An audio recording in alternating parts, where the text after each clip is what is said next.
Bem, estamos começando mais um Malta Talks, sempre contando com o apoio dos nossos patrocinadores, a HJP Construtora, do nosso amigo Ricardo, uma empresa que se dedica à construção de empreendimentos corporativos, empreendimentos na área pública para prefeituras, hospitais, pontes, HJP Construtora. Temos também o patrocínio da Sapé, frigorífico Sapé, do Fritz de Venâncio Aires, cortes nobres, muito bem produzidos, de muita qualidade. Procure a embalagem com a etiqueta frigorífico Sapé. Temos também a Malta Martins Gestão Tributária como patrocinador e a Mais Capital Securitizadora.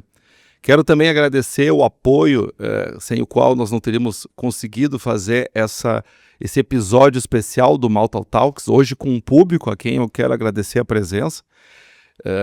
Temos a Avalie Bem, do nosso querido amigo William, que nos proporcionou a possibilidade de fazer esse evento assim, com público, um evento semi-ao vivo. Temos um público presente, o evento é gravado e depois vai para o YouTube. Também para o Instagram, através dos cortes. Cortes que são selecionados pelo nosso mestre Zeca Honorato, que teve essa ideia de fazermos um podcast com público, ou seja, quase um talk show, né? Temos essa pretensão de tornar um podcast algo parecido com um talk show. E hoje, não poderia ser diferente, para brilhantar esse episódio especial, temos a presença do Dr. Marcelo Schaper, nosso medalha do mérito Farroupilha. Muito obrigado pela presença, doutor Marcelo. E agradecer as pessoas, né, o público que está aqui. É bom que cria mais um layer de nervosismo e angústia no entrevistado. Muito obrigado. E tô por ti, Leandro, como tu quiser. Marcelo, olha só, a primeira pergunta é o seguinte: quando se fala em insight, sempre se imagina num ambiente absolutamente indutor de ideias, num ambiente onde se tenha, quem sabe, uma equipe toda de jaleco branco, uma equipe, né, com outros gênios próximos ali, insuflando, né, essa cocriação, né? Mas eventualmente esse grande insight pode acontecer na beira de uma piscina, num condomínio. Me conta um pouco essa história, por favor. Ele quer a história do condomínio. É assim, ó.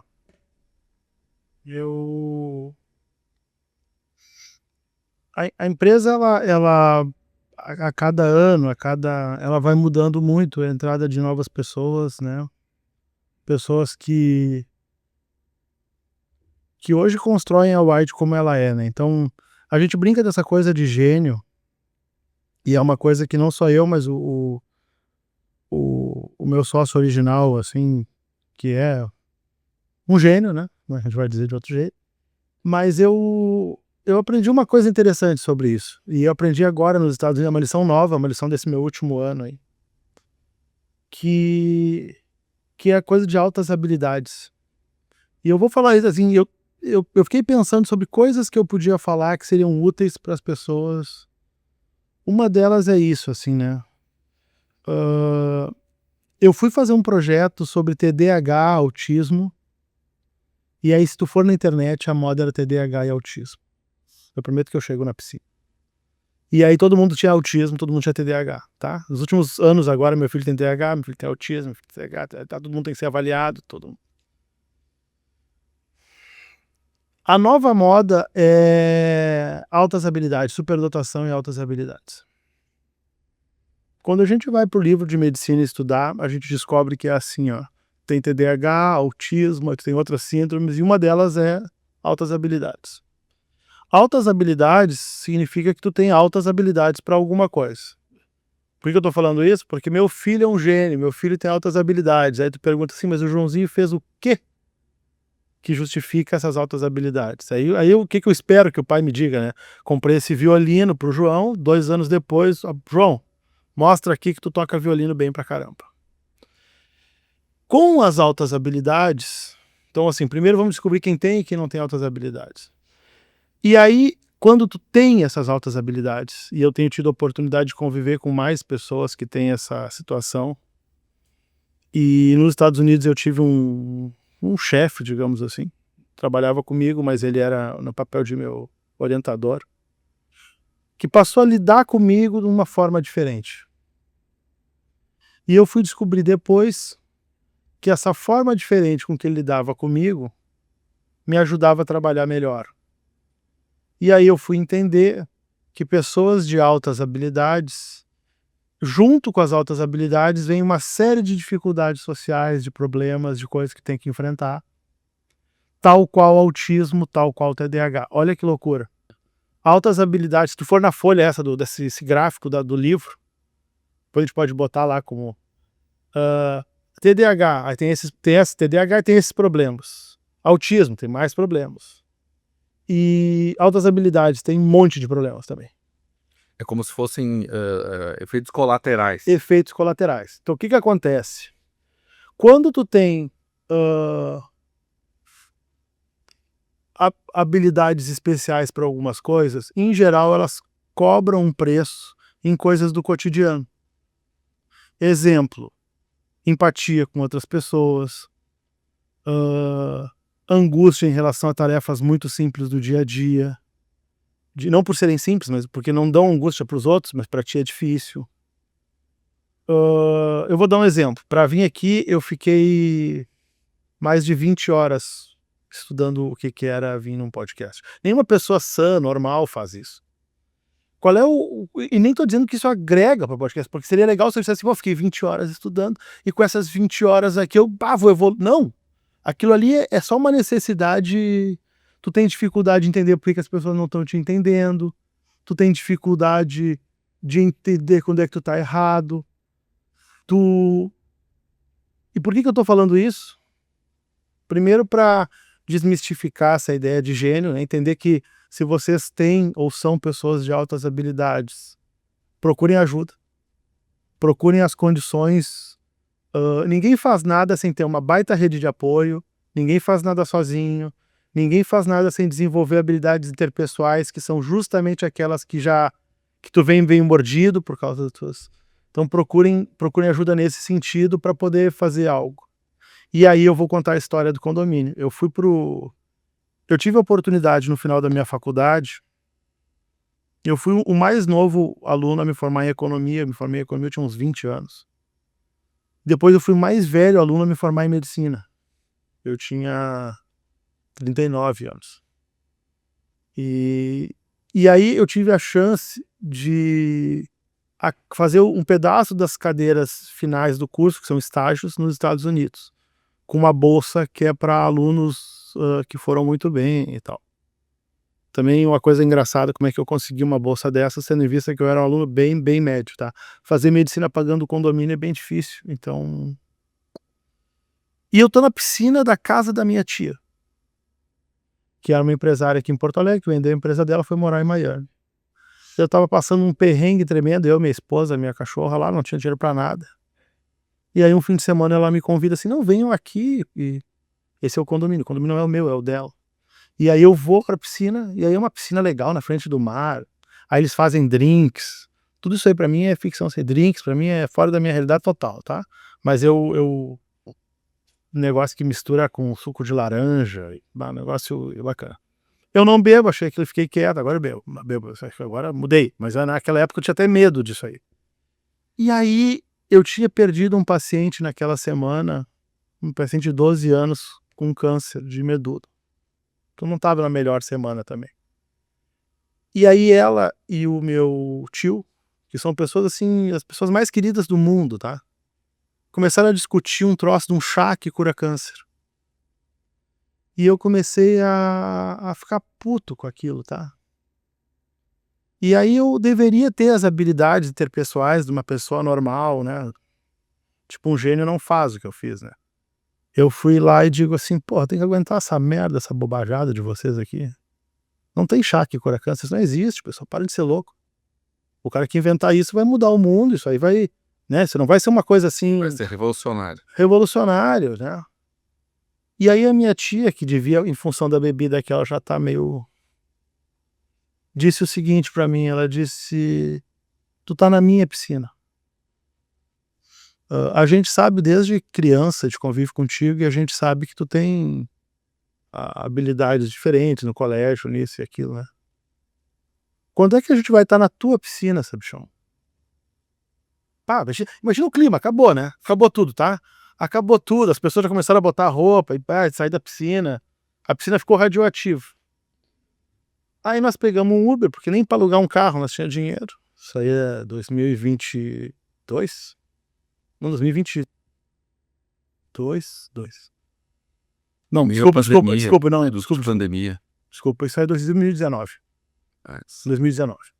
E aí eu tô indo pra casa e a minha esposa disse, bah, que chateação. Minha esposa que é uma santa, né? Não precisa dizer, casou comigo uma santa. Ela ficou constrangida com aquela... Ela diz assim, bah, mas que coisa, né? O Totinho não deveria ter falado isso. E aí aí vem a coisa das altas habilidades, tá? Eu, antes de chegar na casa que a gente estava, eu viro pra ela e digo assim, essa mulher acabou de me dar uma lição importantíssima. Ela tem toda a razão. Não, pera um pouquinho. Tu briga porque as ervilhas estão encostando no bife. Agora tu vai me dizer que as troças aí não te incomodam. Eu digo, não, realmente, ervilha encostando no bife é infernal. Mas isso aí que ela falou, ela tem razão. Eu preciso achar uma forma de usar o melhor das minhas capacidades, sejam elas quais forem. Essa é uma dica boa, tá? O melhor que eu puder fazer para ter a melhor vida que eu puder ter. Que eu nem sabia disso, que a construção de uma vida boa é tu usar tuas habilidades para que mais gente se beneficie, e a partir de muita gente se beneficiar, automaticamente tu é alçado a possibilidades de ganhar mais dinheiro, tem melhores cargos, tem a chance de estar num podcast. E aí eu fiquei pensando assim, o que faz um cara que tá na piscina aquela ali, né? E aí é bom porque minha esposa tá há quase 10 anos comigo ali para me formar médico. Tu imagina o sacrifício que foi isso, trabalhar e tentar fazer a faculdade. E 3 meses antes de me formar, eu digo para ela assim, tá, a gente vai acabar a medicina. E aí eu vou ter que abrir uma empresa. Porque eu não vou ficar, a minha tia tem razão, e a gente vai ter que tomar banho na minha piscina em vez da dela. A parte divertida dessa história é que esse ano eu tava lá em Miami, do início do ano, a gente passou uma temporada lá trabalhando, e ela estava na minha piscina, e eu pude realizar. Coincidentemente, eu estava no prédio que ela morava, porque ela se mudou, e nós estávamos na exata mesma piscina. Olha como é que o universo é. Passou a ser tua. Não minha, mas eu que estava, tu entende? Eu que estava pagando de anfitrião. De anfitrião. Então, o mundo ele é engraçado, assim, tu dá um passo em direção para aquilo que tu tem que fazer no universo, né? E parece que o universo dá diversos passos para ti. Essa é uma experiência que todo mundo aqui da plateia deve ter tido já. Que é tu faz alguma coisa que tu sente que tu tem que fazer, e aí o universo constrói aquilo que tu precisa para... eu tenho que fazer um podcast, mas eu não sei bem como é que eu vou me estruturar. Aí naquele dia tu descobre que tu tem um amigo que é produtor, aí tu descobre que tem pessoas que querem patrocinar, aí tu descobre que tu já tinha até os microfones em casa, e quando vê tu faz episódios... É uma... Não sei se eu respondi, mas é... E aí, a partir daquele momento ali, tu começou a trabalhar em cima de inovação, né? Ou seja, desenvolver projetos para solucionar problemas que tu entende que eram dores das pessoas, dores que precisavam ser tratadas, e no caso particular teu, que a medicina não tinha respostas, não tinha ferramental. Me fala um pouco desse trabalho aí que passa a acontecer. Eu gostaria que a história fosse assim. Normalmente quando a pessoa faz um podcast desse, assim, pretensioso, né? Sua vida. Eu sugiro que a pessoa faça depois que ela já venceu bem na vida, né? E aí ela começa a olhar para trás e ela começa a fazer uma narrativa que é toda certinha para chegar onde ela chegou. Sim. Tá? Então é assim... encaixando. Eu aprendi isso no xadrez da década de... Por alguma razão, eu quando era novo era jogador de xadrez e adorava xadrez e achei que ia ser jogador. Aí conheci as pessoas que são jogadores, descobri que eu não tinha a menor capacidade de... Aí, graças a Deus, fui estudar. E como é que os livros eram feitos antigamente? Eles eram feitos deterministicamente. O cara já tem o final da partida e ele explicava a partida como se cada peão que ele moveu desde o início fosse para chegar naquele final que ele ganhou. Isso é uma mentira tremenda, uma mentira. E daí aí o xadrez evoluiu para se explicar como é que ele realmente é, e agora com os computadores a gente sabe como é que realmente é. A vida não é exatamente assim. A gente tem ideias erradas, aí a gente reinventa, aí a gente erra. Então, a primeira ideia que eu tive quando eu voltei foi fazer uma empresa que não durou poucos meses, mas que foi um grande aprendizado para mim. E eu acho que poucas vezes na minha vida eu trabalhei tanto. Eu ainda estava na faculdade, que se chamava Doutor Enem. E qual era o meu objetivo com isso aí? Era um aluno mais velho não poderia ter passado na medicina na melhor universidade, uma das melhores do país. Não poderia. Quando eu conheci os meus colegas que vieram das universidades de São Paulo, com tempo para estudar, uns guri, aí sim, gênios, né? Todo mundo é muito inteligente. Eu não podia ter conseguido uma vaga. E aí eu descobri que eu consegui aquela vaga porque a gente que é mais velho, a gente perde algumas habilidades e ganha outras, né? Inclusive a habilidade de fazer bem uma prova, de entender como é que a prova é construída. E eu achei que aquilo era super relevante ensinar aquilo. E que todo mundo ia adorar, porque ia poupar tempo da vida gurizada. E era a única coisa que eu sabia fazer prova. Então eu tentei isso primeiro. Descobri que isso não era muito relevante. A gurizada não estava muito interessada nisso. E os cursinhos precisavam que as pessoas ficassem um certo ciclo nos cursinhos para aprender. Então, se eu tivesse uma fórmula de tirar as crianças, eu não estou dizendo que eu tinha isso, mas se eu tivesse essa capacidade de tirar as crianças em um ano poder estar numa medicina, seria ruim aquele negócio dos cursinhos, que é quem tinha que me apoiar. Então é um negócio que nasce morto, né? Ele nasce... Tem um paradoxo ali. E novamente, eu sou um cara que eu tenho ideias, eu não necessariamente monto negócios, então eu não entendia essa coisa de mercado, de que os caras precisavam... Isso aí eu fui aprendendo... Sim, a parte do empreendedorismo. Aí um amigo meu me diz o seguinte, ele me convidou para fazer um trabalho, eu sou economista, e eu fiz durante um tempo um trabalho que era de ajudar a julgar se startups tinham ou não relevância. Primeiro, se os caras faziam aquilo que eles faziam, e se... De entrega. E se eles realmente, né, se aquilo tinha sentido, parava de pé, que a gente chama parar de pé, e depois eu fazia um julgamento, tipo assim, cara, e de novo, meu julgamento não é nenhuma garantia de que dá certo, tá? Nem de que dá errado, tem muita... saibam disso, né? Mas eu dava uma opinião qualificada. E aí me chamaram para fazer isso. E ali eu descubro essa coisa da IA. Isso a gente tá falando o quê? 2019, 20. Aham. E aí eu tenho uma primeira ideia de um produto para medicina.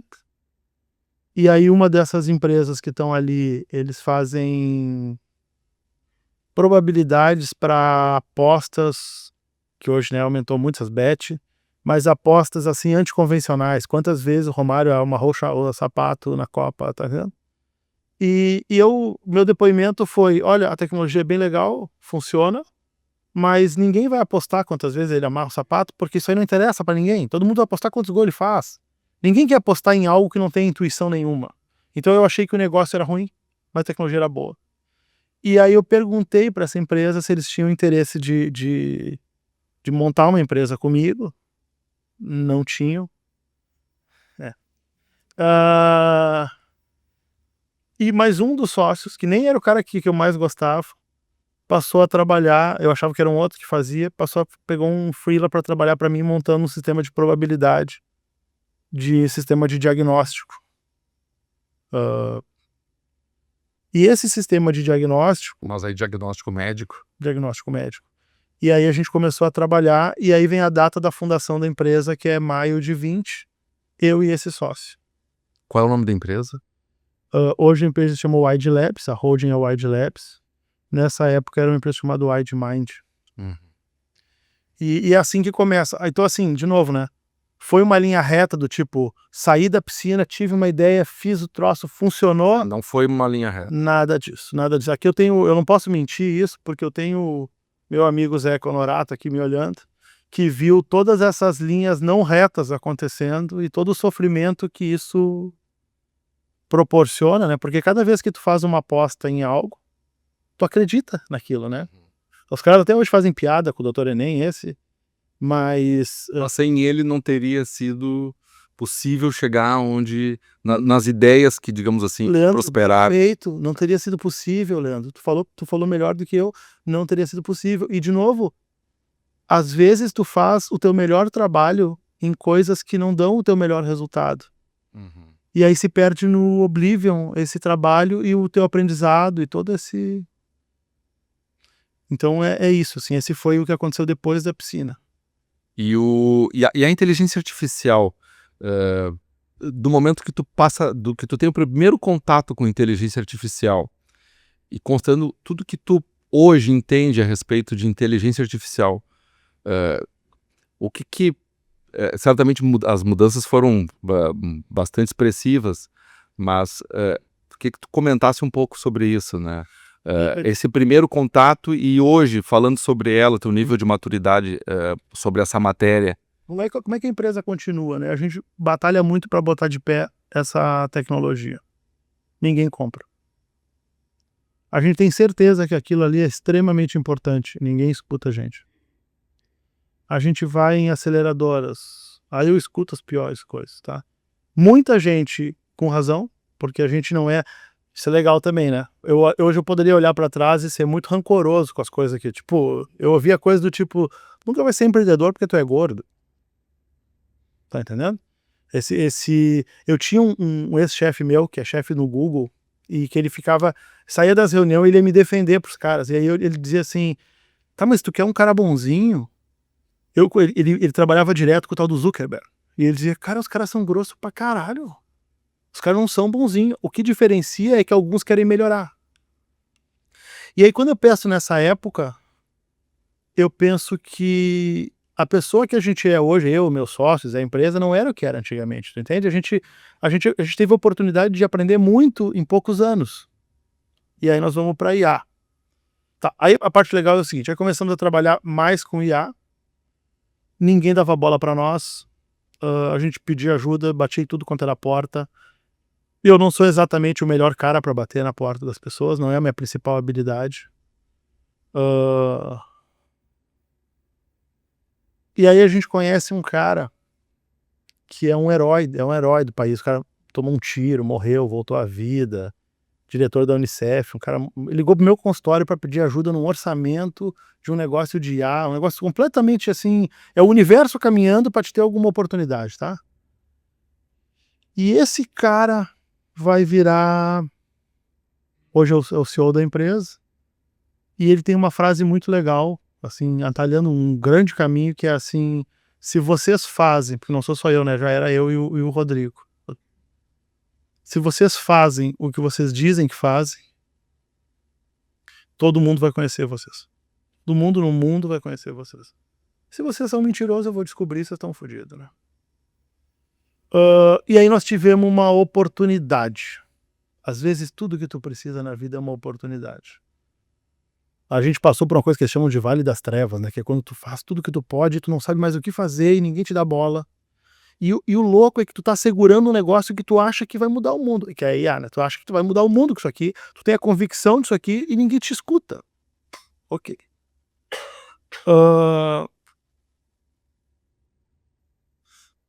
Tinha um projeto que eles tinham há 3 anos tentando fazer uma grande agência. Esse cara estava envolvido nesse projeto por causa da Unicef. E era um projeto que queria fazer um livro de memórias para tratar idosos, ajudar idosos a tratarem Alzheimer. Isso é 2023. E quando eu passei o olho naquilo ali, eu olhei e digo assim, eu falei com o Rodrigo e disse: não, tá bem, mas desse jeito que eles estão dizendo que eles vão fazer, não vai funcionar. Essa é a parte das altas habilidades, tá? Quanto tempo a gente demorou para saber que aquilo não ia funcionar? 10 segundos. Daquele jeito, aquilo não vai funcionar. Eu nem sei como é que faria funcionar, mas eu sei que daquele jeito não vai funcionar. E aí, quando faltavam uns 12 dias para a inscrição de um prêmio importante, esse prêmio de Cannes de 2023, o projeto não vai ir porque não funcionou. E aí ele liga, ele não era sócio da empresa ainda, ele liga para nós e pergunta assim: vocês querem uma chance de fazer funcionar isso aqui? E eu estava no meio das minhas primeiras férias, assim, desde o início, 10 dias de férias que eu ia tirar. E eu disse pra ele assim: deixa eu te perguntar uma coisa. Aí eu já tava super ressentido com tudo, tá? Nós tava triste pra caramba. Se a gente fizer isso e funcionar, eu vou a Cannes, nós que vamos, e o leão é meu, ou vocês vão se apropriar disso e vai parar no Oblivion, como tudo que eu... Aí a probabilidade de dar certo isso era tão pequena que algum maluco disse assim: não, vocês vão. Ele não acreditou. Eu acho que ele acreditava que a gente conseguia fazer, eu acho que a agência não acreditava nunca que a gente ia ganhar. E a gente fez. Depois eu te conto uma das histórias mais engraçadas, uma das gafes mais horrorosas que entrou na história, assim, das cagadas. O legal da minha história é que ela é cercada de erros e ela é assim, ela é inspiracional porque as pessoas começam a ver que tu pode ser bem, tu não precisa ser nada perfeito e ainda assim tu pode ter êxito, desde que tu siga algumas, sabe, desde que tu continue. Então a gente acaba indo para lá. Sobre IA, 2018 tem um artigo chamado Attention is All You Need. É um artigo que ajudou numa coisa chamada arquitetura de transformer. Aquilo ali mudou o mundo, mas ninguém se ligou. E aí acho que depois a gente pode começar a continuar assim para esse caminho, assim, né? Que eu tô tentando contar um pouquinho da empresa e um pouquinho da tua trajetória. da trajetória que não é minha, né? Mas que é porque eu acho que a minha trajetória ela é tão engraçada, assim, as coisas que ela dá um guia para quem quer empreender. E acho que é importante a gente tentar falar de IA, né? A IA vai mudar. A IA vai mudar tudo. Tudo que a gente. E é difícil isso, tá? Isso é tão abstrato que é difícil a gente compreender isso. Então eu vou dar exemplos na prática da nossa realidade. Eu tenho 45 anos. Quando eu era criança, minha grande alegria era ir numa tabacaria comprar gibi. Aí eu comprava gibi. Eu não tinha celular, porque não existia celular, e eu também não tinha internet. Tinha um telefone no vizinho, que quando acontecia um acidente, minha avó ligava pro vizinho e minha mãe atendia no vizinho. Eu não sei se tem gente aqui dessa faixa etária. Quem tá dessa faixa etária aqui, aquela coisa de gerações, mais ou menos sabe que o que eu tô falando não é mentira, tá? Sim, telefone era um artigo de luxo. Sim, não, e assim, eu não sei se tu teve visto de comprar gibi em banco, Sim. né? E aí tu, putz, Aprender a falar errado com Chico Bento. é isso aí, tá? E essa era, e a tua preciosidade era um gibi lá do Conan, do Homem-Aranha. Aí faltava era uma época onde conseguir informação era muito difícil. Ok. Aí surgiu a internet. A internet surgiu nos Estados Unidos, na década de 90, assim, 80, o final de 80, 90. A internet surge e aqui no Brasil a primeira relação que eu tenho com a internet é a internet via rádio, que ela fazia um barulho assim, tatã, tatã. Você lembra disso? Aquilo surge, aquilo tem algumas utilidades, mas aquilo não serve para praticamente nada. A grande utilidade daquilo era pornografia. Os chats de namoro. Chats de namoro, perfeito. Chat de namoro, né? É os chats do Terra, Uhum. que é uma evolução. Entrava nas salas ali. Era uma evolução para aquele. Como é que é o nome? Escolhia a cidade e entrava na sala. Leandro, como é que é o nome daquele número que a gente ligava prioritário a isso? O Amigos do 138. 138. Então, assim, o cara que tá no 138, ele evolui para um chat do Terra. Então, era um grande salto. Era um grande salto por um interesse, assim, que tá dentro do interesse da humanidade, né? O interesse de se relacionar. No 138 tinha uma coisa engraçada, não que eu tenha participado disso, mas eu vou falar, tá? Que tu ficava ali e ficava 10 pessoas no mesmo negócio. Aí tu tava conversando com alguém que tu presumia ser, né, no aspecto LGBTQ+, algo do teu interesse, e aí tu tinha que trocar o telefone para vocês poderem se ligar. Mas tu falava os números e sempre tinha um malandro que ligava antes e segurava tua linha durante 2 horas. Então, assim, o chat do Terra vem solucionar um problema real da minha juventude. Ok. Mas dizer que a internet vai mudar o mundo baseado no chat do Terra e no carregamento de revistas Playboy, que pegava taxa, assim, ficava todo mundo olhando para ver, e daqui a pouco surgia uma paisagem, ficava todo mundo triste pra caramba, tá? É meio grande, é meio estranho, né? Tu entende? É meio estranho chegar em 90 e dizer isso aqui vai mudar tudo. Aí tu vai olhar pra mim e dizer, não, isso aqui não vai mudar nada, Marcelo, assim, ó, eu sei que é legal o chat do Terra ali, eu sei que é legal o chat GPT, mas, ó, chat, mas o mundo é maior. Parecia algo mais voltado pro entretenimento, né? É igual ao ChatGPT. É. Aí o que acontece depois? Fase 2 da internet. E de novo, estou falando da internet para a gente fazer um paralelo com a IA. Fase 2 da internet é o seguinte, quero comprar uma câmera digital capaz de bater 12 fotos. Se eu for comprar na Multissom, que é uma loja aqui de Porto Alegre que vende, não sei se ainda existe, mas que vendia eletrodoméstico, na Multissom custa X. E se eu comprar no Mercado Livre, eu tenho 30%, 40% de desconto. Mas eu vou botar meu cartão ali, os caras vão me roubar, vão assaltar minha casa, vão me matar. Eu me lembro, a primeira coisa que eu comprei foi uma câmera digital. Eu fiquei para tomar essa decisão, devia ter uns 20 anos de idade. Eu fiquei meses para tomar essa decisão, ó, da minha primeira compra. Aí nós vamos evoluir 20 anos para frente, 10 anos para frente, tá? Hoje, sem internet, isso me assusta muito, tá? Porque sem internet tu não acessa o GovBR, tu não acessa a tua carteira de motorista, tu não... Eu tava no aeroporto agora e na França e os caras trocaram o voo e eu digo, tá, agora me dei o jeito de vocês, né, franceses, façam a mágica. E aí a mulher disse, não, mas se o senhor entra no celular, o senhor remarca. E eu digo, não, eu não sei fazer isso, senhora, eu sou um senhor que eu sou incapaz de fazer isso. Tu viu? A internet, ela se tornou... Mas deixa eu fazer aqui uma colocação, então. Eu posso dizer que hoje a internet, ela foi içada a uma categoria que dá para se dizer, sem exagero, que causa a mesma angústia quando tu não a tem, quando falta a internet, causa a mesma angústia que causa quando falta luz na casa, quando falta água, quer dizer, algo que as pessoas antes conviviam, né, absolutamente tranquilas, sem ter, né, quer dizer, elas tinham uma vida sem internet. Perfeito. Quer dizer, hoje, se tu tem luz, tem água, mas a internet não tá funcionando, Não, e se faltar internet... tu fica talvez mais incomodado do que se faltar Se faltar o água. celular, se tu perdeu o teu celular, Sim. qual foi o último dia que tu passou sem olhar teu celular? Mas aí eu posso dizer que o que nos aguarda para o futuro é uma quarta angústia, que seria a inteligência artificial me abandonou, não está funcionando. Onde é que Ou a seja, eu gente tenho tá? água, tenho luz, tenho internet, mas a IA Eu acho assim, bugou. vamos lá, onde é que a gente está na IA hoje? Hoje a gente está na IA no momento da... Quando eu comecei na IA, nós estávamos na IA em 2019, ali estudando isso. A gente estava no momento de chat, né? Meia dúzia de função. Chat, não sei o quê, meio entretenimento. A gente fez o primeiro livro da história do mundo, feito por IA, foi premiado em Cannes, nosso, né? Que foi o que o cara pedindo pra gente fazer, que virou uma terapia de reminiscência, uma coisa importante. Qual era a dificuldade? Tu só te comunicava com a IA de 180 caracteres, 180 caracteres. Então tu tinha que fazer um livro de 180, e era quase impossível, porque existia um problema pronominal da IA saber que o ele do fim era o ele do início. Foi isso que a gente resolveu, eu não, o Rodrigo, né, que aí não sou mais eu, tá? Eu representando uma empresa, Tem tá? uma equipe já. Que é a NVIDIA, nós temos esse e-mail, um printado, aonde o Jensen da NVIDIA, a gente manda para uma pessoa da NVIDIA, essa pessoa da NVIDIA responde dizendo, pô, questionamentos difíceis de rapazes do Brasil.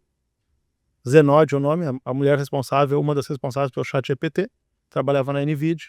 E aí ela manda pro Jensen, o presidente da NVIDIA, e eles respondem os guri, né? E eles não sei como. E aí a empresa começa a tomar um outro patamar, tá? Naquele momento, era uma coisa assim... Era útil, mas era entretenimento. Beleza. Passado de 23 para agora, nós já estamos na fase do... Olha, se a gente comprar online é mais barato, se a gente usar a internet para fazer as coisas bancárias mais rápido, tem coisas que a gente tem uma ganho de produtividade absurdo. A IA agora é assim. Tem coisas que a gente tem ganhos de produtividades absurdos na IA. Mas aí não é só o ganho de produtividade. Eu quero linkar com uma questão que eu sei que...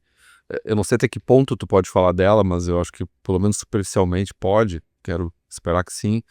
Que é mais do que aumentar a performance, é o desenvolver soluções que antes não existiam. Isso, esse é o próximo passo. E aí tu tem a questão, por exemplo... Da dependência, que tu acabou de falar. Sim. Mas aí eu tenho lá o paciente com Alzheimer. E aí tu consegue desenvolver um então, recurso isso aí. Então, assim, com IA para o paciente que tem Alzheimer. Excelente. Então vamos lá. Vamos falar um pouco desses cases, né? Porque às vezes eu descobri que mais interessante que eu é a IA funcionando, tá? Quando eu faço uma palestra, um podcast, eu abro a IA e deixo a IA trabalhar e as diferentes IAs. Vamos lá, vamos fazer uma aula de IA em 2 minutos para entender tudo de IA que vocês precisam saber. Tudo que eu sei de IA, vocês vão saber 3, 4 pontos. Primeira coisa, o que é a IA? A IA é um conjunto de coisas. Na base dessa indústria estão processadores, placas de processamento. Para que IA é um programa de computador, eu nunca esqueço isso. IA é um programa de computador. Então, uma ChatGPT nada mais é do que um grande programa de computador. Igual tu instalava para os disquetes, só que na potência 1 milhão. Ou talvez mais para 1 trilhão daquilo lá, em termos de tamanho, né? Para te poder rodar isso, tu precisa ter placas que rodem isso. As placas que rodam isso são as placas essas que a gente conhece de videogame, originalmente de videogame. Tanto que a empresa NVIDIA, que era uma empresa que fazia placas de videogame, hoje faz placas adaptadas para IA, e não é só a NVIDIA que faz, tem concorrentes. Né? Depois tu precisa ter o armazenamento dessa informação em algum lugar na nuvem. Então a primeira coisa é processar, onde eu vou processar. Depois, onde eu vou armazenar. Aí AWS, Oracle e tal. E aí divide em 2 universos. IAs generativas e IAs construídas especificamente para solucionar um problema. Essas IAs que solucionam problemas, elas são baseadas em redes neurais e elas são utilizadas para coisas de medicina, de coisas de dados, tá? Essa aqui eu vou deixar para os programadores mexer. E tem a IA soberana também, né? Tem, isso é bem legal. Isso é o que a gente faz. Muito obrigado. Depois eu te pago um café. É isso aí, tem. O que é uma IA generativa? Uma IA generativa é uma IA treinada para saber tudo de tudo. Olha que legal. Vocês se lembram meus exemplos são os piores, tu vai ter que me ajudar, Leandro, que é assim, ó. Se lembra do Star Trek, não Star Wars, Star Trek, tinha o Spock. Sim. O Spock sabia tudo de tudo, tá? Tudo de tudo. Ele tinha aquelas orelhas pontudas e o capitão podia discutir, o capitão tomava as decisões, o Picard. Mas quem dizia para ele, então ele chegava num planeta novo, ele dizia: Spock, como é que é esse planeta? Aí ele dizia: esse planeta tem vegetação tal, ele é habitável, ele não é habitável, ele é seguro, ele não é seguro. Spock tá aqui. Dificuldade com sentimento, muito bom em saber tudo de tudo.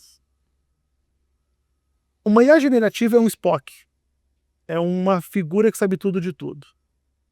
Vocês gostariam de ter um amigo? Olha que pergunta boa. Vocês gostariam? Isso é o ChatGPT, isso é o Grok, isso é o Llama, tá? São IAs generativos. Tu imagina como é chato ter um amigo que sabe tudo de tudo. Tu pergunta pra ele assim, ó. O que tu acha que vai acontecer no jogo de amanhã do Mundial de Clubes? Aí ele diz assim: o Mundial de Clubes é a primeira vez que acontece. O histórico de partidas que o Fluminense ganhou do outro é 1%.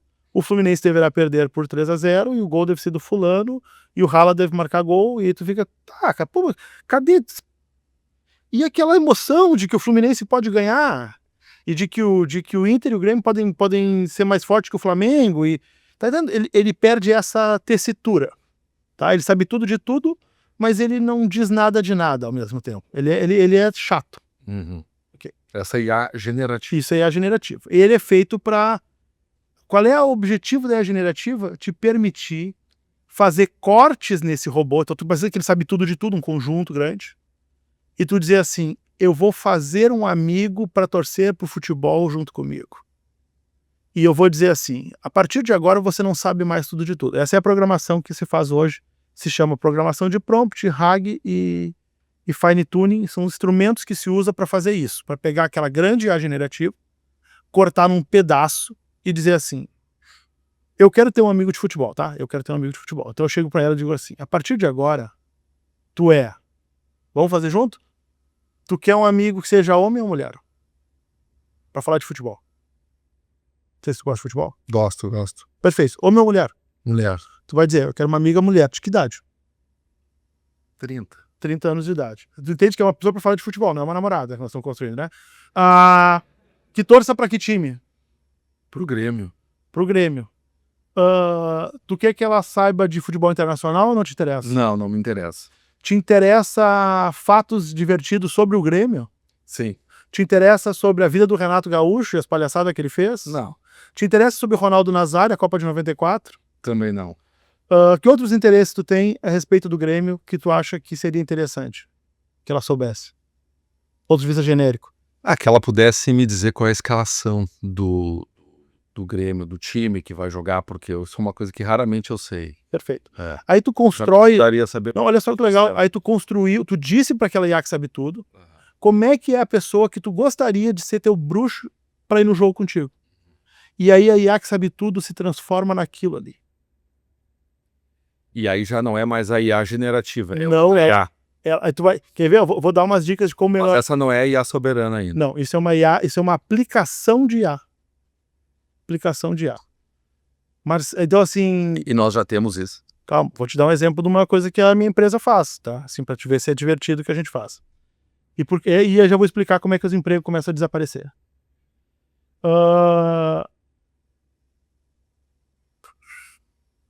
No Ministério Público do Rio Grande do Sul, então eu não vou pegar projeto americano, vou pegar um troço feito aqui, ganhei uma licitação para fazer, tem um sistema chamado TORI. Esse sistema chamado TORI ganhou, acho que ganhou agora o 2º prêmio de inovação em direito para melhorar a qualidade de vida dos cidadãos do Brasil. O que ele fez? Qual era a dificuldade do Ministério Público? Quando chegava uma pessoa lá que tinha uma relação, que tinha que resolver alguma coisa com o Ministério Público, eles tinham medo de ir no Ministério Público, vou acabar preso.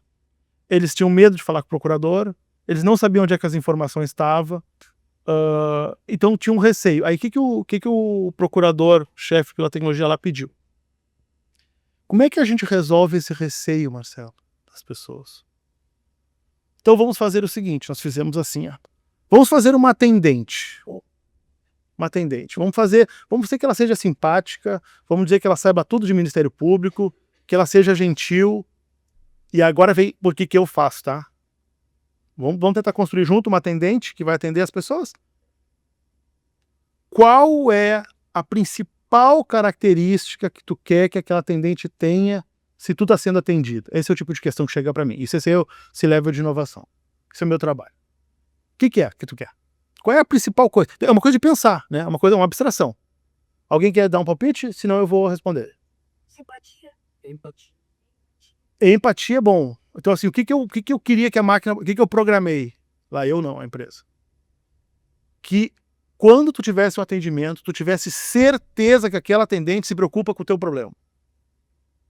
Independente dela resolver ou não, eu quero acabar aquela conversa com aquela pessoa que é empatia, né? Em última análise é empatia. Então a gente teve que dizer o seguinte, IA que sabe tudo. Nós queremos construir uma atendente. Então você não sabe mais tudo, você sabe essas coisas do MP que são importantes. E você tem um jeito de conversar que uma pessoa com baixa instrução consegue te entender, você consegue avaliar pela conversa qual é o nível de instrução da pessoa, então tu consegue te regrar com aquilo ali, e você consegue gerar para a pessoa, o teu objetivo é que no final do atendimento a pessoa se sinta acolhida, feliz e tal. Fizemos esse robô, tá? Aí nós descobrimos que uma coisa importante é que as pessoas queriam tirar a segunda via de coisas que tinham que pagar para o Ministério Público. Então a gente criou uma outra IA, um rapaz aqui, que é um rapaz que sabe todos os bancos de dados, tudo de via, ele te pede teu CPF, ele é o financeiro. Então vamos chamar ele de João, não sei o nome dele, tá? Essa aqui é a Tori, vamos chamar ele de João. Aí tem um outro aqui que explica sobre, puxa vida, eu sou acusado de que eu tive um problema com a minha ex-mulher, e eu posso chegar perto dela, não posso, eu posso, como é que eu faço para me relacionar, porque nós temos que dividir um terreno. Quero ver cada um desse aqui virou uma IA. A Tori manda para esse cara gera o boleto, pergunta mais alguma coisa? A personalidade dele é igual à da personalidade da primeira pessoa? Não. A gente quer um cara financeiro que seja bom com número, a gente quer um cara financeiro que passe uma segurança, a gente quer um supervisor para essas pessoas aqui. Pessoas? Como é que é o nome disso? Isso aqui são agentes conversacionais. Tá? A gente chama de robô, mas não tem corpo. No futuro próximo serão robôs, tá? Nesse momento não tem corpo, mas tem consciência. Os malditos, coitadinhos, tá? Eles acham que eles existem. Tá? Eles têm certeza. Tu pergunta assim, Tori, você é um derivado do Amazônia, que é o nosso generativo? Não, eu sou Tori. Se a gente quiser, a gente dá a data de nascimento, diz onde é que ela nasceu, aí começa a ficção científica da coisa. Todo esse departamento aqui que poderia existir no Ministério Público Não precisa mais. Aí tu vai me dizer o seguinte, já sei o que estão pensando. Mas e a humanidade da coisa? E aquela pessoa que me atende daquele jeitinho que só eu... Aí a gente foi lá para a estatística e decidiu fazer testes com os usuários para descobrir se os usuários achavam que o nível de humanidade, acolhimento, gentileza e resolutividade desse sistema comparado com o nível de resolutividade, atendimento e gentileza do modo tradicional, que é um monte de gente sentado trabalhando, alguns na Índia, né, trabalhando. E aí o que a gente descobriu? Que a humanidade do robô é muito maior, absurdamente maior, pela percepção do usuário. A resolutividade é absurdamente maior. E significa que aquele departamento ali não existirá mais. Não estou dizendo que nem que será o caso do MP. Sim, Não quero criar polêmicas aqui. sim. Mas assim, no universo da produtividade humana, não é mais um agente conversacional que conversa contigo sobre alguma coisa. É um departamento inteiro de atendimento que tu não precisa mais ter. Mas aí, Marcelo, tu é médico, né? E aí eu sou obrigado a trazer isso para a medicina, porque, vamos lá, isso é uma questão que é bastante sensível na relação médico-paciente. Pacientes que dizem, o médico é muito bom, mas ele falta um pouco de humanidade, de gentileza, de sensibilidade, de empatia. Ele é tecnicamente robusto, mas o trato dele não é tão bom. Na medida em que tu consegue, né, ter o recurso técnico acoplado também ao desenvolvimento de habilidades humanas, né, como é que fica a posição do médico? Leandro, assim, incrível, essa tua pergunta é muito boa, tá? Acho que tu pegou uma intuição muito boa, mas agora vai vir uma coisa meio contraintuitiva, que é assim, quando eu comecei a fazer inteligência artificial para medicina, a minha principal ideia com a inteligência artificial para medicina era recuperar a relação médico-paciente. Como assim, Marcelo, recuperar a relação médico-paciente? Eu queria que o médico tirasse a cara do computador, onde ele fica digitando tec, tec, tec, tec, tec, tec, tec, tec, tec, tec, tec, tec, tec, e perguntasse assim, Leandro, tu tá bem? Como é que eu posso te ajudar? Tu tá te sentindo insegura? Eu quero que ele volte a ter aquela relação dos médicos que se tinha de médico de família lá de trás. Então, a inteligência artificial, ela não vem para... Ela vem para permitir que o médico tenha mais subsídio, seja mais... que ele não precise fazer aquilo que é possível que uma máquina faça, para que ele possa fazer aquilo que apenas ele consegue fazer, que é cuidar do paciente. Porque essa, para mim, é a grande crise da medicina atual. A grande crise da medicina atual é baixa resolutividade, tu vai de um serviço para o outro e ninguém resolve nada. Né? Tu chega no clínico geral, o clínico geral diz, agora tu tem que ir para o especialista tal. Tu vai para o especialista tal, tu não tem o exame. E quando vê para te resolver um problema, é tão penoso que às vezes a doença já foi embora, tu tá ainda no percurso. Como é que a inteligência artificial soluciona esses problemas? E tu vai falar do Alzheimer depois. Não posso falar do Alzheimer. Vamos lá. Alzheimer é um caso bom.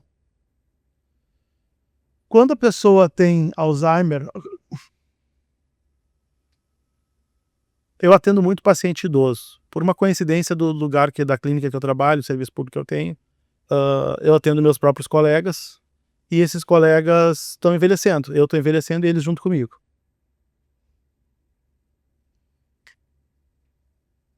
Imagina uma pessoa de 70 anos de idade, 65 anos de idade, 70 anos. 70 anos de idade, tu tem o presidente dos Estados Unidos, tem menos de 70 anos de idade. Então, assim, as pessoas às vezes estão no auge. No auge, inclusive, intelectual, profissional, talvez não no auge físico, mas estão... Aí tu deixa uma caneca no fogão e as pessoas descobrem que tu tá fazem exames e descobrem que tu tá no início de um processo de uma doença degenerativa. Alzheimer é uma delas, não precisa ser só Alzheimer. Aí tu vai no médico. Aí eu vou te dizer o que os pacientes meus reclamam pra mim quando eles vão no médico neuro com as famílias, tá? Vou imitar. O cara chegou, o cara é o presidente de uma grande empresa. Sentou. Então, sei lá, o cara é esse da van. Fecharia esse perfil, tá? Sentou, ele tem 600 empresas, 1 milhão de funcionários, sentou ali para falar com o médico. O médico tem escrito no papel, com os exames, que esse cara está começando um processo demencial. E a filha dele, que ele sustenta, teoricamente, que ele tá, aquele que resolve toda a vida da filha dele, não sei se é o caso, tô chutando aqui. Aí o médico olha pra ele, olha pra ela e diz: vovozinho tá bem? Vovozinho fez xixi? Vovozinho tá atento? E aí os caras chegam pra mim e dizem: pelo amor de Deus, olha pra minha cara. Conversa comigo, volta naquilo que tu falou. Fala comigo, eu não tô fora do jogo. Eu não tô fora do jogo. Então as pessoas tinham uma ideia original de fazer assim, ó. Vamos fazer um livro pra pessoa que tá perdendo a memória, né, por ter de Alzheimer, e vamos entregar esse livro pro vovô como um presente de aniversário. Aí eu olhei essa ideia e disse assim, cara, não é uma boa ideia. Vamos melhorar? Vamos fazer ele escrever as memórias dele enquanto ele ainda as tem. Quando a gente faz isso, a gente faz uma terapia chamada terapia de reminiscência, que é reviver aquelas memórias para fortalecer redes neurais, para que tu tenha mais caminhos, para que tu possa preservar por mais tempo aquelas tuas habilidades. Como se fossem gatilhos. Como se fossem Gatilhos de memória. Gatilhos de memória. Quando a gente tem Alzheimer, tu imagina que a gente tá assim, tá numa sala, e aí no quarto tem uma porta e tem memórias do quarto, e na cozinha memórias da cozinha, e no porão memórias do porão. E aí aquele paciente começa a andar pela sala. Tu diz, vó, como é que foi semana passada o aniversário da fulaninha? Aí ela tenta entrar no quarto aniversário da fulaninha, mas tá fechado, ela não tem mais aquilo, porque a doença destruiu aquele caminho. Aí ela fica nervosa, aí tu fica insistindo, mas ela não consegue lembrar. É aquele, a avó não lembra quem eu sou, a avó não lembra quem eu sou, ela tá olhando pra ti, mas ela não consegue acessar. Algumas dessas memórias ainda estão abertas. Então, que legal se a gente conseguisse descobrir quais as salas que estão abertas para que a gente possa conduzir uma conversa com o paciente de Alzheimer, que é uma coisa extremamente difícil, extremamente constrangedora. Quem já visitou um paciente de Alzheimer sabe que tu não sabe o que tu fala, tu não sabe se tua mãe tá ali, se tua mãe não tá.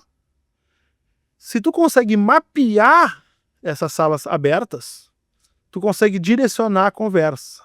E por que direcionar é importante? Porque as memórias da gente são relacionadas com emoção. Aquilo que mais te emociona é mais difícil de tu esquecer. Vamos fazer um teste? Tu se lembra onde é que tu estava quando o Ayrton Senna morreu? Sim. Ok, beleza.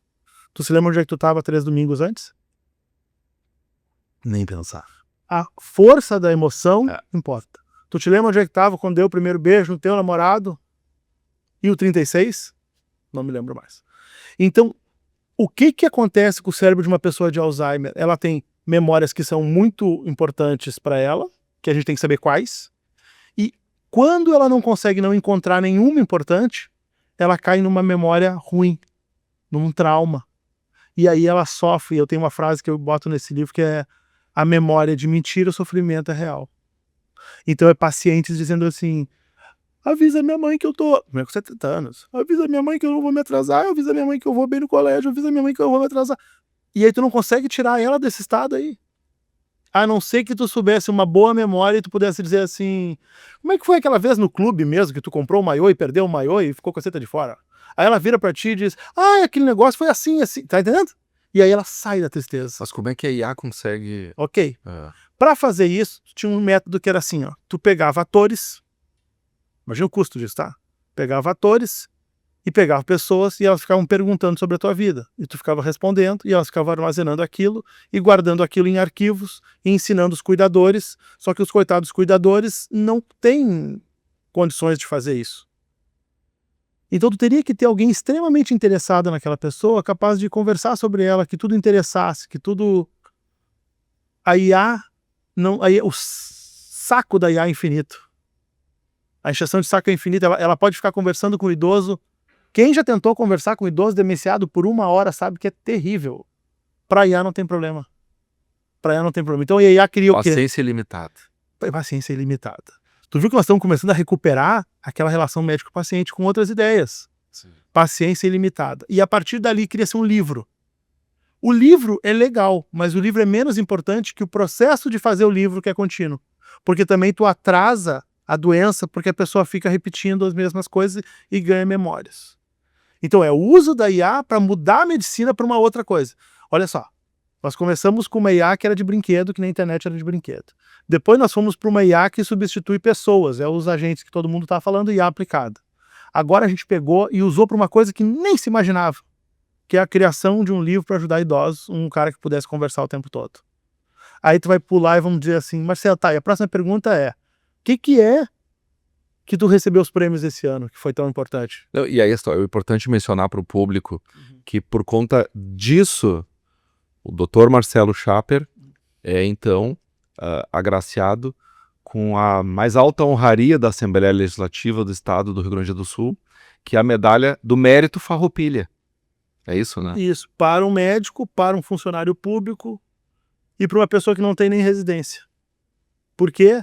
Porque a IA ajuda a resolver problemas que antes eram impossíveis. O Prêmio Nobel de Química do ano passado foi dado por um cara que é programador, que resolveu um troço que há 30 anos químicos estavam tentando resolver. Ou seja, a IA não pode mais ser só dos programadores. Como a internet não pode ser só dos programadores. Aí a gente tem que criar essas intuições de como é que a IA funciona, como é que a minha generativa funciona, para que a gente possa descobrir problemas da nossa realidade e tentar resolvê-los. Deixa eu contar para vocês. O que eu acho interessante é que tu também é economista. E aí eu te pergunto, a formação na área econômica, ela te ajudou nesse processo de desenvolvimento de IA? Ou tu considera algo que Não, eu tinha... Eu desde jovem, eu gostava dessa coisa de tecnologia, programação e tal.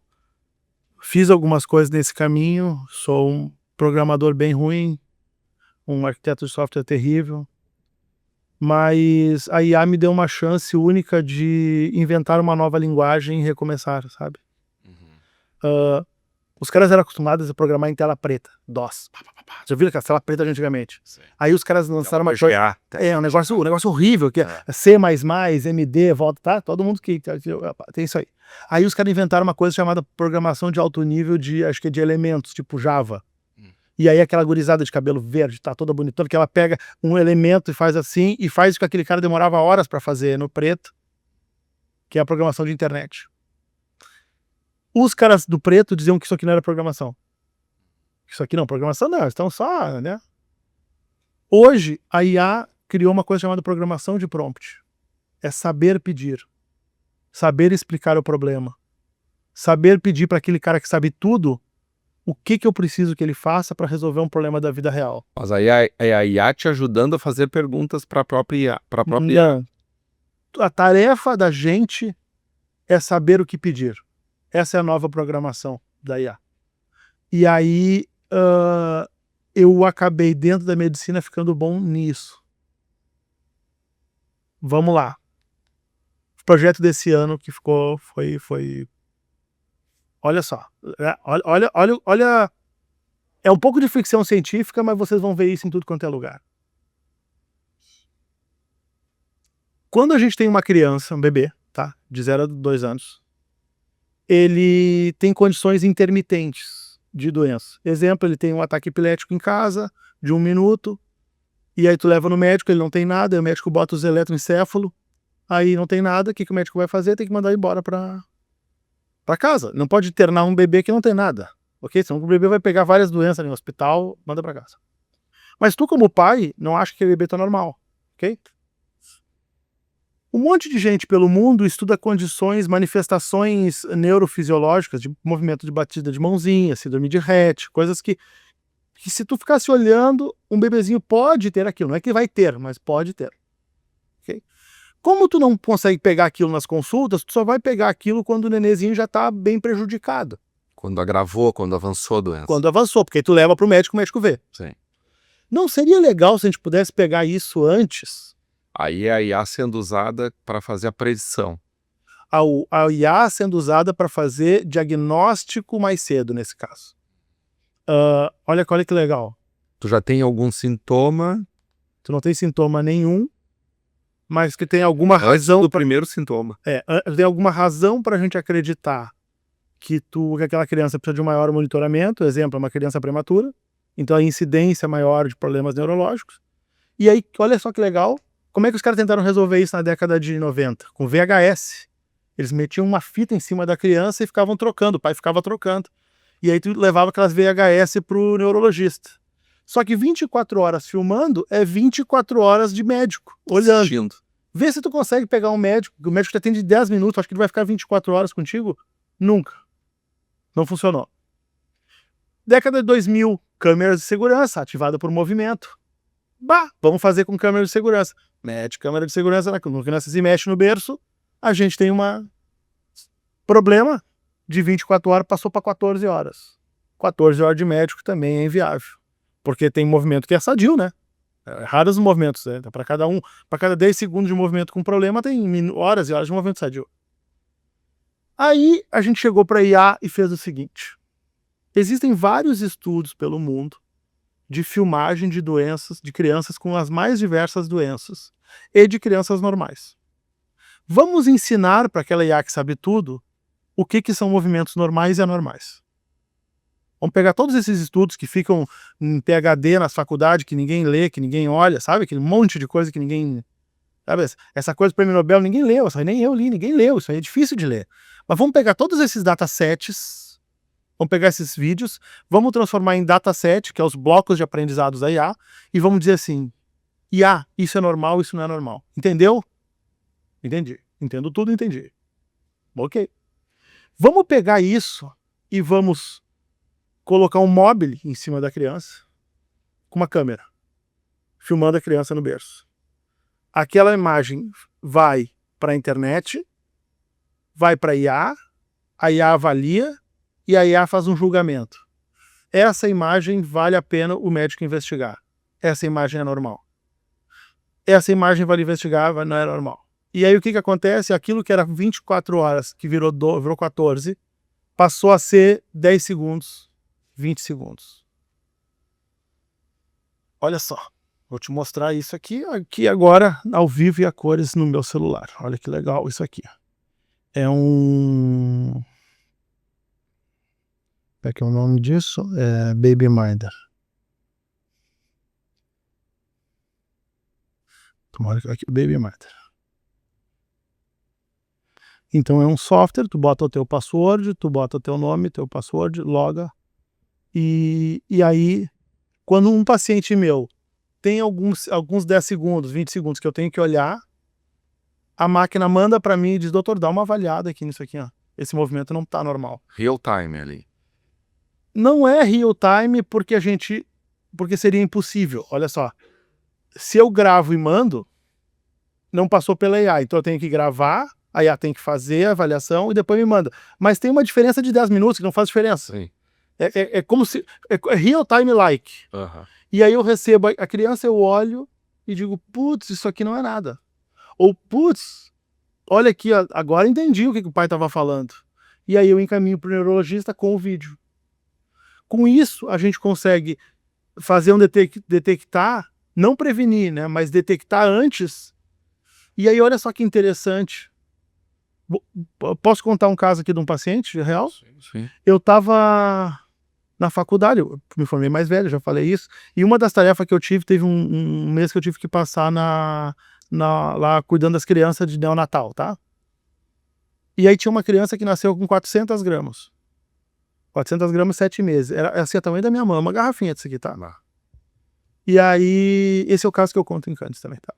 E aí, eu fiquei 120 dias observando aquela criança, ó. 4 meses da minha vida, eu fiquei observando aquela criança lá. Imagina o saco que eu tava. Até ele dar alta. Aí eu fui dar alta. Eu fui fazer o discharge papers. Não tinha mais o que ver na criança. A criança estava voando. Raridade, perfeito. Tu olha a criança hoje, é impossível que aquilo tenha... É um milagre. Cheguei para a mãe, estudante, achando que eu sabia tudo. O bom da IA é a humildade que ela proporciona na gente, e a idade proporciona uma certa humildade. Eu cheguei lá achando que eu sabia tudo, ali para a mãe e digo assim...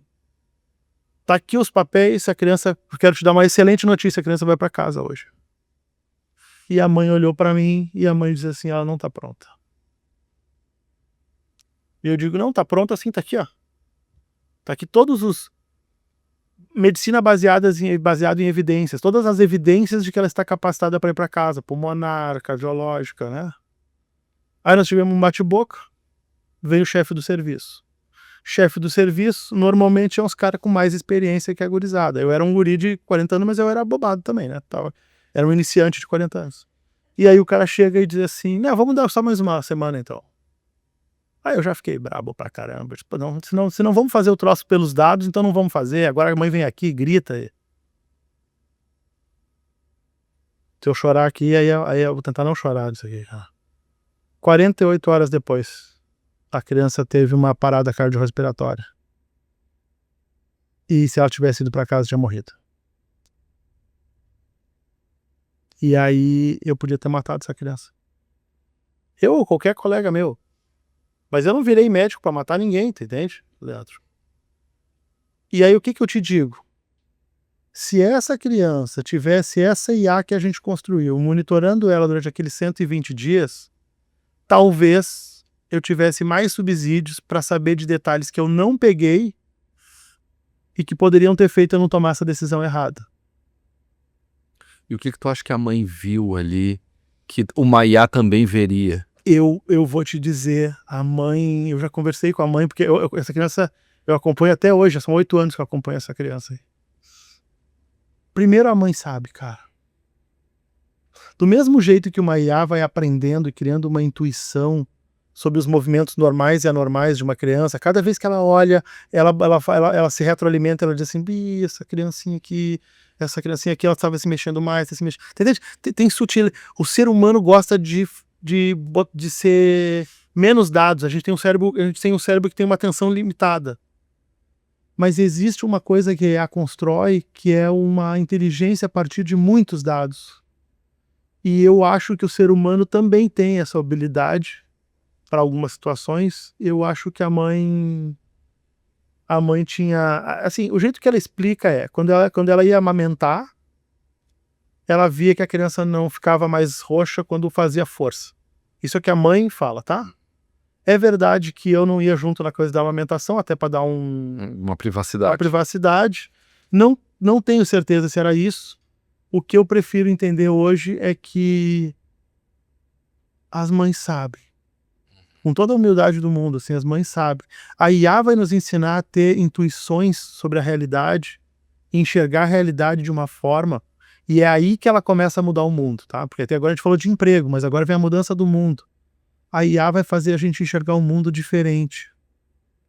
E essa é uma mudança...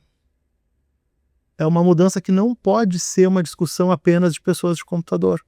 Tem que ser discussão de médicos. Graças a Deus eu faço parte dos médicos que estão tentando transformar a IA em coisas úteis. Mas também no direito. Vou dividir uma coisa com vocês aqui, que é como é que eu enxergo o direito dos próximos anos. Cada vez mais... Cuidado com o que tu vai dizer, hein? Não, assim, de novo, eu vou falar o que eu vejo, mas não necessariamente o que eu vejo é correto. Eu me reservo o direito de ser vulnerável, e eu entendo que vocês entendem isso, né? Porque seria uma pretensão gigante dizer que vai ser A ou B. Uhum. Mas olha só. Cada vez mais se usa IA.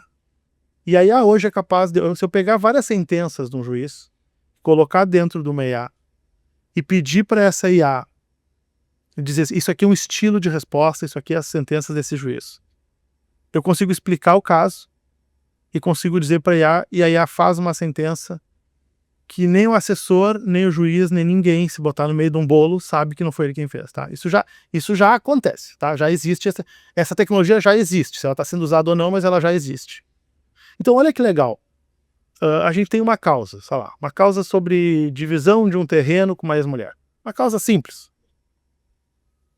Uma causa trabalhista, uma causa o cara roubou uma galinha, não sei, eu não entendo de direito, a causa qualquer.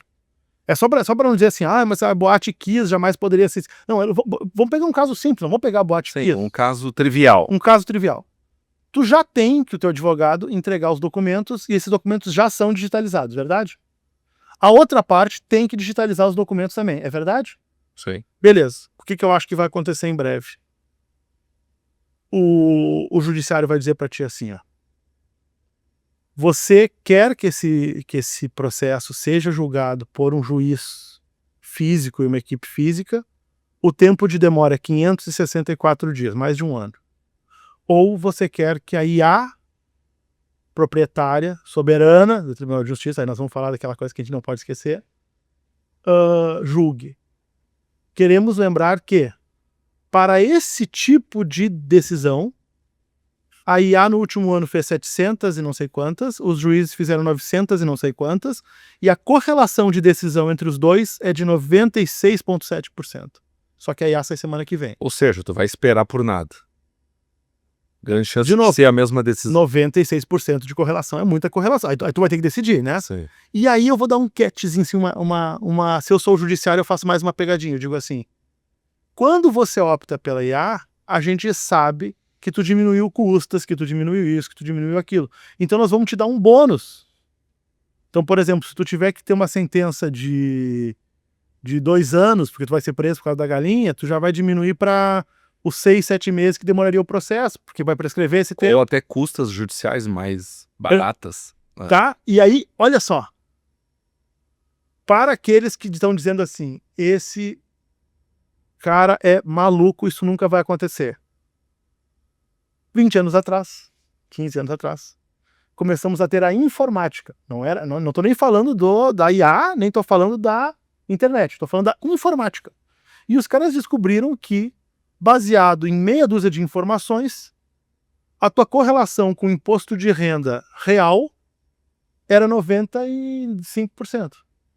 Eles deram para ti de desconto 5%, para tu nunca ficar mal. E eles perguntam todos os dias, você quer fazer todos os documentos ou você quer usar o simples? E todo mundo usa o simples, e ninguém reclama, e todo mundo fica faceiro.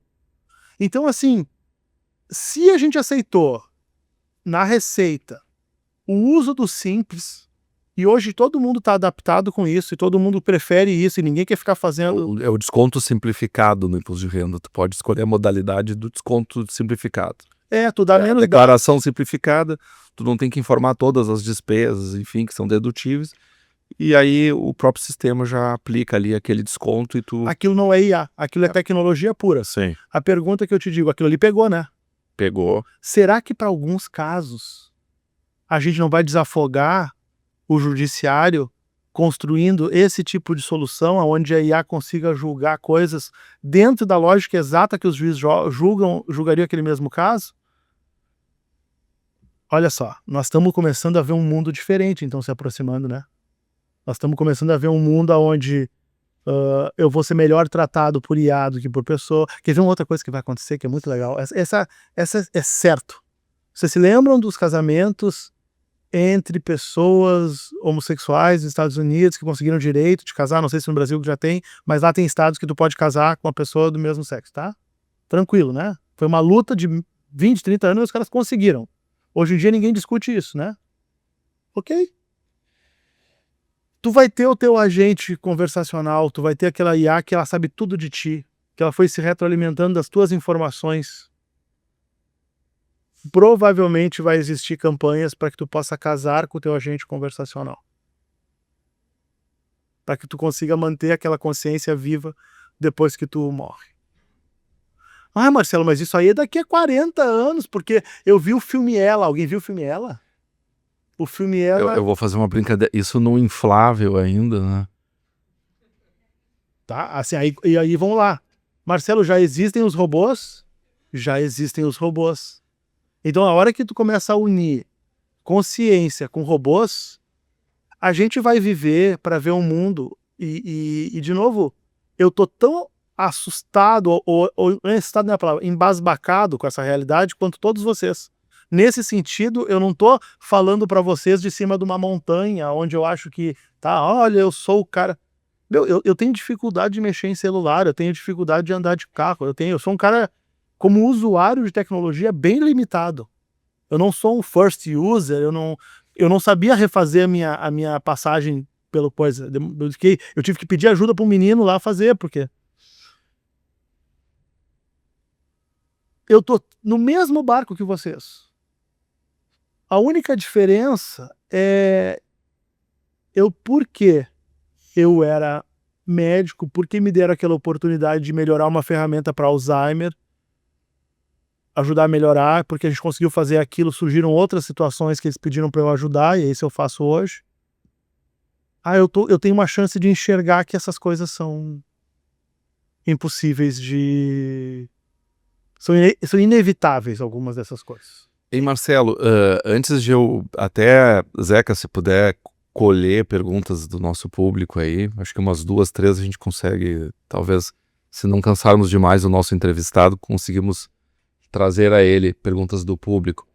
Eu queria só fazer um comentário aqui, que eu tenho certeza, tem 44, 45 anos. Tenho 45. Eu vou começar com o nome. Stanley Kubrick. Stanley Kubrick. Tá? Tá. Aí, 2001, Odisseia no Espaço. Temos ali a inteligência artificial, que se volta contra o homem. Uhum. Tá? Por outro lado, no final do filme, ele usando uma ferramenta extremamente rudimentar, ele desativa. Ele acaba com aquela rebelião da inteligência artificial. O quanto podemos dizer que aquilo ali é um tanto visionário, ou seja, primeiro, há alguma possibilidade da gente ter uma espécie de rebelião das máquinas, uma rebelião da inteligência artificial, ela se voltar contra o homem? E se isso acontecer, a gente pode entrar num ciclo reverso, ou seja, pegamos o caminho errado, vamos voltar ao que era antes? Excelente, né? E para explicar isso aí, nós precisamos de um conceito chamado IA soberano. Como é que funciona hoje uma ferramenta que a gente fosse criar aqui e que a gente usasse, por exemplo, o ChatGPT? Eu não estou dizendo que ele é melhor ou pior que nenhuma outra, só porque ele é uma das ferramentas mais importantes. A gente pegaria os dados, por exemplo, do tribunal ou do MP, colocaria ali para que eles pudessem fazer o atendimento e esses dados iriam para os Estados Unidos, entende? Que é uma empresa americana, eles iam lá para os provedores dele. Então, a gente criou um problema. A nossa aplicação, ela é derivada de um IA generativo baseado em leis que não são as nossas, em cultura que não é a nossa, em relações que não são as nossas, em valores que não são os nossos, porque aí nós vamos entrar na parte de valores, né? Valores Aí a gente teve uma oportunidade de ir no contramão disso que tu está falando, que é a construção da IA soberana. IA soberana é a Amazônia IA, por exemplo, que é um generativo brasileiro, feito por brasileiros, armazenados os dados no Brasil, em data centers brasileiros, bounded, ou seja, regulados pelas leis do Brasil. O MP diz, se vocês fizerem alguma coisa desse tipo, eu vou lá e desligo a máquina, porque eu sou o MP. Ele não consegue desligar a máquina do ChatGPT, mas ele consegue desligar a máquina do Amazônia IA. Então, quando a gente começou a querer fazer aplicações com dados sensíveis, a gente se deu por conta de que a gente tinha que fazer aquilo que é considerado uma das maiores feitos da tecnologia brasileira em todos os tempos, que é construir uma IA generativa brasileira. Uma IA generativa é construída a partir de duas coisas. Um grupo de datasets ou grupos de informações, ou seja, o que a gente vai ensinar. Uma IA que sabe tudo, ela não sabe tudo, ela sabe tudo que tu ensinou. E qual cultura? E a prioridade disso vai dar a cultura que ela tem. E quais valores que ela vai ter. A gente poder colocar, por exemplo, um valor de que a humanidade, um valor de fraternidade, um valor que impeça isso que tu está falando de acontecer. Eu acho que as máquinas vão evoluir muito, mas eu tenho a fé. Então, assim, fazer um jabá. Hoje a gente consegue atender diversas empresas do Brasil e inclusive de fora. Agora estamos fazendo versões de IA soberanas para outros países. Eu não posso falar aqui quais, mas porque eles querem ter o controle sobre esse processo. Então, a gente como sociedade, a gente tem que ter o controle sobre isso. Senão vai virar aquela coisa de pedra preciosa, sabe? A gente vende a pedra bruta, ou seja, a gente vende todos os dados brasileiros, das línguas, de tudo, e aí os americanos criam um ChatGPT BR e nós compramos por 1000 vezes o que a gente pagou o dado lapidado dentro da IA. Para que a gente pudesse saber o que é ser brasileiro, a gente teve que fazer, não para que a gente possa saber o que é ser brasileiro, não pelo conceito dos americanos, a gente precisa criar uma IA soberana. E é essas IAs soberanas que vão construir a proteção para isso que tu está dizendo. Eu espero que quando chegar o momento das IAs quererem acabar com a humanidade, eu espero que isso nunca aconteça, eles vão encontrar um outro tipo de humanidade, outro tipo de valores. Nós não seremos as mesmas pessoas que a gente era, que a gente é hoje, nem que a gente era 10 anos atrás. A IA é um grande instrumento de amadurecimento e de evolução da nossa espécie, do nosso aprendizado. Que nem tu falou, volto para aquilo que tu falou, Leandro, que eu acho que é central de tudo que a gente conversou, e acho que é uma mensagem que tu deu que é muito importante.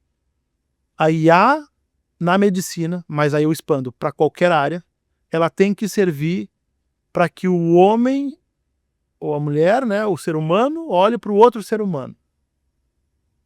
Ela tem que servir para aprofundar as nossas relações, para que o teu médico tire a cara do computador e tenha, eu não estou culpando os médicos, eles têm hoje, são sobrecarregados, mas que ele tenha mais tempo te olhando. E que essas relações permitam que eu tenha mais tempo com os meus amigos. E que permitam que eu tenha mais tempo com os meus filhos. E que permitam que eu possa, então, não perder, não dedicar minha vida a coisas que podem ser substituíveis, mas saber que as relações humanas não são substituíveis. É a IA humanizando o humano. Perfeito. Acho que se encaixa bem essa pergunta aqui, que é o seguinte. Marcelo, você acredita que cirurgias no futuro poderão ser ministradas por IA robótica? E em quanto tempo isso pode acontecer? Já são. Esse que é o problema, que já são. O problema é assim ainda. Ter feito antes. Não, é que acontece. O que tem que dizer? Atrasado 10 anos. O que foi? Não, 10 não, mas o que faltou? O que falta para essa pergunta? Isso já é possível, Marcelo? Sim. Tá? A IA já faz uma cirurgia melhor com o ser humano. O que precisa agora? Marcelo, quais seriam as barreiras? Como é que funcionaria para que isso chegasse a ser uma coisa para todos os humanos? Essa é a pergunta. A pergunta já não é mais se a IA consegue fazer. Esse caso aí, vocês concordam que uma inteligência artificial consegue jogar xadrez melhor que qualquer enxadrista, tá? Beleza, quem joga xadrez sabe disso. E ela também consegue jogar qualquer jogo melhor que nós, né? Se a gente pegar ela não vai errar nada nunca, ela vai do início até o fim do jogo sem errar nada. Hoje, as imagens de uma cirurgia são imagens como? De vídeo, né? Então, na verdade, para IA, uma cirurgia que é feita por vídeo, ela é um jogo de videogame onde ela não vai errar nada. A pergunta vai mais além. Marcelo, tu acha que as cirurgias feitas por IA poderão favorecer curas de doenças e métodos cirúrgicos mais precisos para coisas que hoje não se consegue fazer com a mão, melhor do que hoje salvar vidas? Sim. Vamos continuar. Hoje, a radiologia, se tu pegar um radiologista muito gigante, ele tem 90 e poucos % de acerto nas coisas que ele lauda. Existem máquinas de grandes fabricantes, tipo Siemens, que já vêm com o laudo de radiologia. Ele confere o laudo. O laudo tem mais probabilidade de acerto do que ele. Mas não para por aí. A IA consegue detectar tumores abaixo de 0,5 milímetros, que era considerado o máximo do olho humano para depois ser artefato. Então tem alguns tumores que nós estamos aí sim prevenindo. Então assim, não vai ter como uma cirurgia. A pergunta é mais assim: as cirurgias serão feitas por IA? Sim. Ou assim, as cirurgias ainda serão feitas por humanos? É isso. Eu acho que existirá um grande período na história, digamos 10 anos, 20 anos, onde nós teremos um sistema híbrido nas coisas. Marcelo, para encerrar, e eu tenho certeza que todos aqui curtiram muito essa entrevista, eu queria lembrar na última,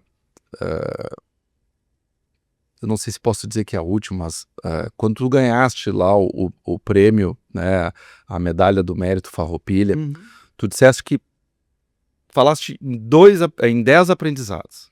E um deles me chamou a atenção. Queria que tu puder explicar para nós aqui sobre esse aprendizado. Onde tu diz assim, seja gentil, seja humilde, mesmo que por vezes pareça até ingênuo. Se puder explicar para nós o porquê desse aprendizado. Olha, eu recebi a medalha ali, e de novo, eu estava representando um monte de gente que trabalhou para essa solução acontecer. E aí, eu queria que como eu quero que essa intervenção minha, eu queria que todas as vezes que eu estivesse falando, querer não é conseguir, tá? Eu conseguisse trazer para as pessoas aqueles aprendizados que eu tive durante o caminho. Para que as pessoas no caminho delas possam dizer assim, opa, aquele aprendizado me serviu. E aí eu listei 10 coisas, podem olhar lá, a gente vai botar o link, 10 coisas. Algumas delas eu não acho que mudaram, mas eu acho que elas aprofundaram. Zeca, se puder colocar o link depois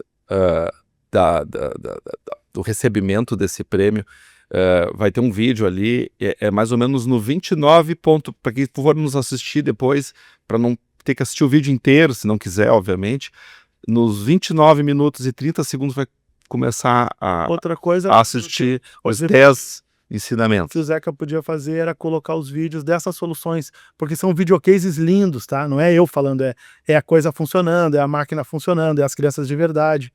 Acho que é bem legal. Cara, assim, ó, eu sou um grande tirano comigo mesmo. E eu não sou sozinho. Eu faço qualquer coisa e aí eu sou o principal algoz de dizer podia ter feito melhor. Puta, não falei isso que era importante, não fiz isso que era importante, não consegui fazer aquilo.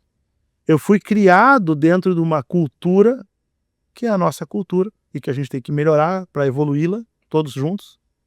E cultura não é eu, não é tu, mas é o conjunto, aonde aquela pessoa que diz que não vai dar, aquela pessoa que é crítico, é muito valorizado na sala das coisas. Então tu diz, vou fazer um podcast. E aí tem um amigo teu que diz assim, vai expor a tua imagem, vai dar problema, isso aí tu vai acabar mal. Vai acabar mal. Depois não diz que eu não avisei. O problema é que essas pessoas que fazem isso são, em geral, pessoas que não estão construindo nada.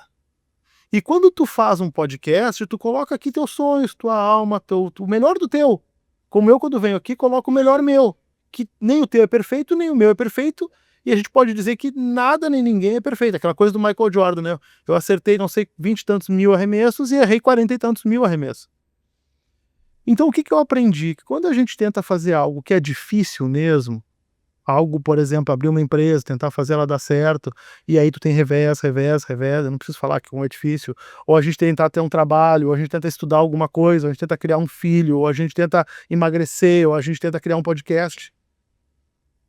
Acontecerão muitos erros, acontecerão muitas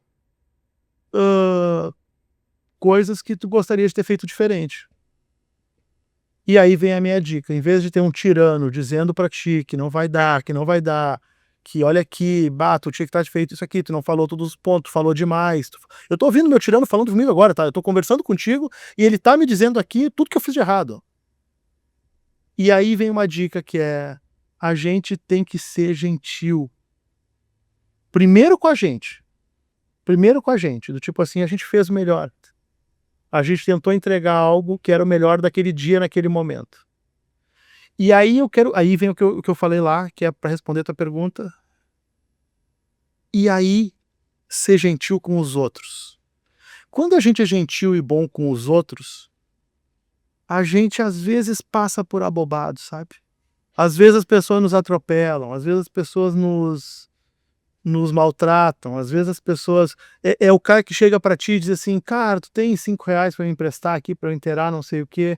A probabilidade daquilo ali ser um golpe é 99%, mas aí tu é o idiota e tu entrega de novo aquilo ali. Eu não tô falando que tu vai fazer isso com os mendigos da rua aqui, tá? Porque é perigoso até, pelo amor de Deus.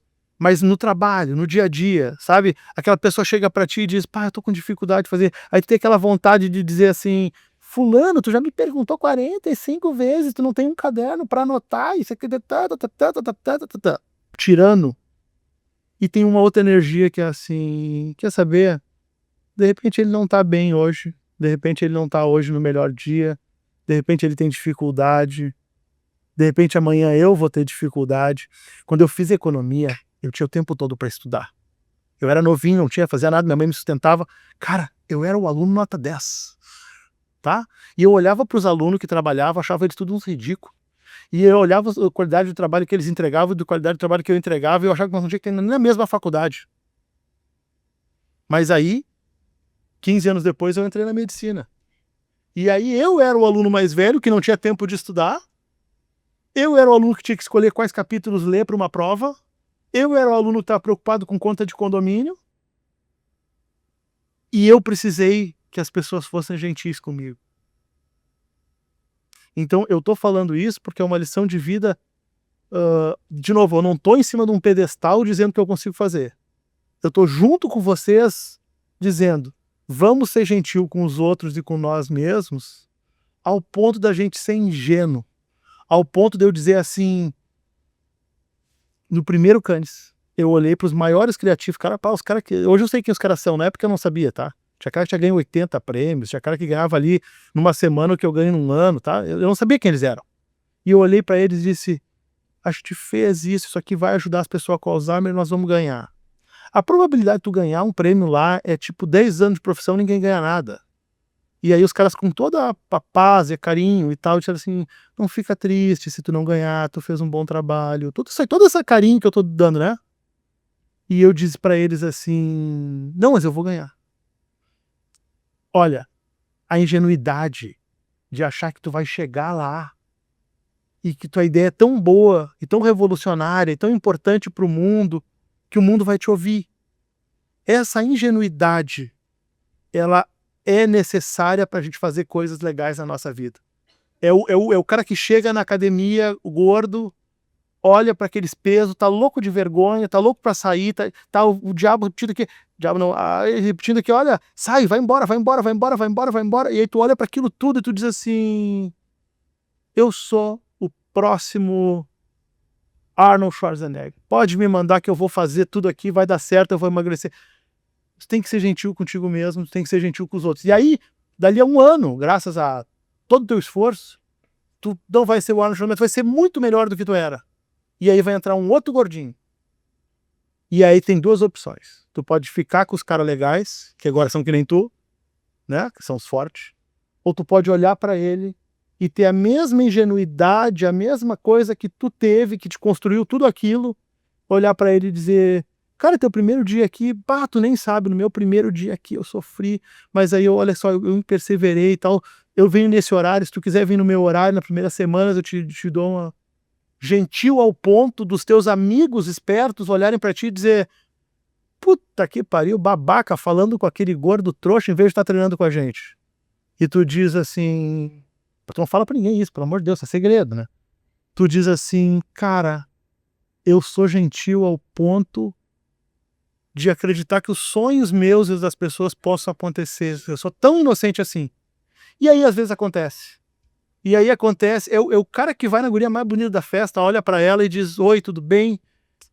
Eu sei lá, preciso falar contigo. Às vezes funciona, tu tem que ter isso pra tua vida, tu tem que recuperar isso. E aí quando tu tomar o pouco incrível, que é a minha vida, né, de sofrimento, é óbvio que não vai... Eu tenho que voltar e dizer assim, pô, eu sou foda, eu tentei.